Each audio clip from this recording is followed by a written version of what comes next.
कि अगर तू लतीफ को कसीफ से जुदा करेगा तो फिर मेरा मुंह ठहरेगा। अब लतीफ क्या है? लतीफ कहते हैं नरमो मुलायम चीज को, लतीफ कहते हैं साफ सुथरी चीज को।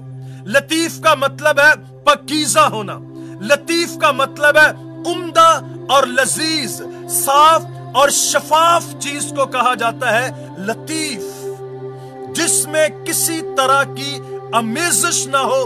कसीफ का मतलब है नहायत नापाक चीज, गंदी चीज, मैला गाढ़ा कीचड़ जिस तरह होता है उसे कहते हैं कसीफ। ऐसा कीचड़ जो जब जिस्म पर लगता है तो धोने से भी आसानी से नहीं उतरता है, इसे कहते हैं कसीफ। और अगर आप लतीफ और कसीफ दोनों लैके इबादत जो खलोते हो तो फायदा कोई नहीं। एक ही चश्मे से दो तरह का पानी नहीं निकल सकता। लतीफ और कसीफ एक साथ नहीं रह सकते कि आप झाड़ियों में ना छुपे, आप शर्मिंदा ना हो, आपकी रुसवाई ना हो, आप नंगे ना हो।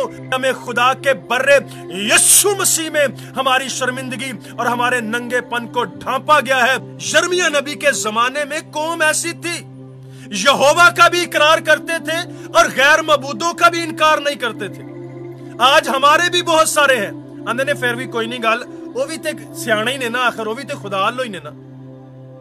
वो सियाणियां दी भी तारीफ कर देने कि वेखो भी ते इलम ही है। कई आंदे ने वेखो इलम बरहक हुंदा है। पादरी साहब, अगर आप किताबे मुकद्दस को बरहक मानते हैं तो फिर दूसरे किसी इलम को आप पर कोई काबज नहीं हो सकता है, वो हक नहीं है। हक सिर्फ खुदा के मुंह की लतीफ बातें हैं। अगर वो आपको ये तालीम नहीं देता कि आप कामिल बनो तो फिर उस इल्हाम को, उस सहीफे को आप जितने मर्जी कपड़ों में लपेट कर रखें, आप उसको लपेटने की वजह से कभी खुदा का मुंह नहीं बन सकते हैं जब तक आप लतीफ को कसीफ से जुदा नहीं करेंगे।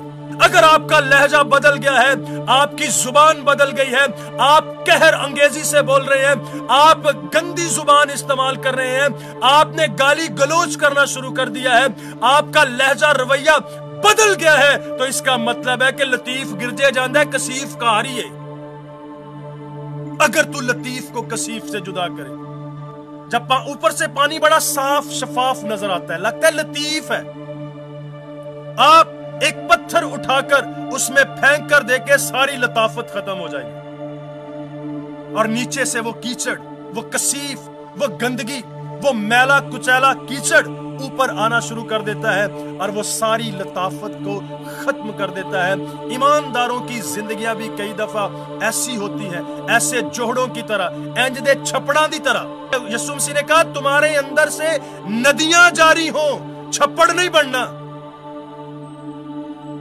ऐसा तालाब, ऐसा छप्पड़ जेड़ा उत्तो लतीफ, उत्तो साफ शफाफ, नरम मुलायम पाक, जैसे ही पत्थर डाल दो नीचे से कसीफ मादा ऊपर आ जाता है।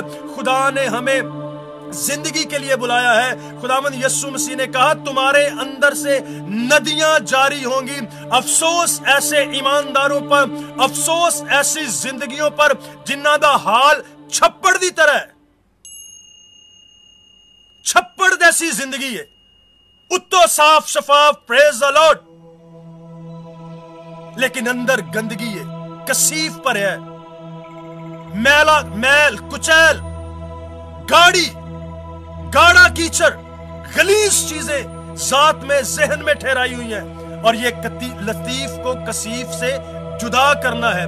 इस सहीफे का, इस इल्हाम का, इस इबादत का, इस लाइफ सर्विस का, खुदा के कलाम का, यीशु मसीह की कुर्बानी का, बर्रे के आने का, मसलूब होने का मकसद यह है कि हर तरह का इल्जाम दूर हो और लतीफ से कसीफ जुदा नजर आए। तो जब जब आपको लतीफ और कसीफ की समझ ना आए तो इस पैगाम को, इस कलाम को सुनना है। छप्पड़ नहीं बनना, बल्कि हमारे अंदर से नदियां जारी हो और उसे मेरे और आपकी जहालतों, शामतों और कसाफतों के लिए मसलूब किया गया है। इस पैगाम के सबब से आपको बरकत दे और आपको लतीफ को कसीफ से जुदा करने की तौफीक बख्शे ताकि आप खुदा का मुंह ठहर सके। Thank you, God bless you. खुदावंद आप सबको बरकत दे। अब आए खुदावंद, अपने उस करम के मुताबिक जो तू अपने लोगों पर करता है, मुझे याद फरमा, अपनी नजात अनायत फरमा, ताकि तेरे बरगज़ीदों की कबाल मंदी देखूं, तेरी कौम की शादमानी में शाद रहूं और तेरी मेरास के लोगों के साथ